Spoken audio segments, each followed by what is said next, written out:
कातकरवाडी, शिरगाव, नावंढे, तालुका खालापूर येथे जातीच्या दाखल्यासाठी कॅम्पचे यशस्वी आयोजन।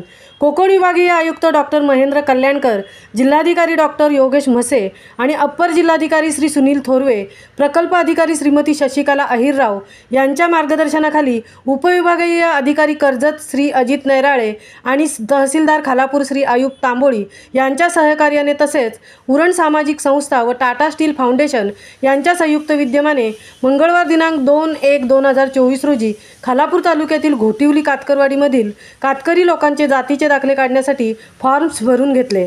सदरू कॅम्पमध्ये 257 लोकांचे फॉर्म्स भरून घेतले। रायगड भूषण दत्ता गोंधळी, सामाजिक कार्यकर्ते नामदेव ठाकूर, मनीष कातकरी, रत्नाकर घरत, टाटा स्टील फाउंडेशनतर्फे उदय गावण, संदेश पानसरे मंडळ अधिकारी खालापूर, प्रतीक बापर्डेकर तलाठी नावंढे, स्थानिक पातळीवर जानू वाघमारे, आदिवासी विकास निरीक्षक दळवीसर यांनी सर्वतोपरी कार्य केले अशी माहिती उरण सामाजिक संस्थेचे उपाध्यक्ष प्राध्यापक राजेंद्र मडवी यांनी दिली। महामुंबई चॅनेलसाठी मिलिंद खारपाटील, खालापूर।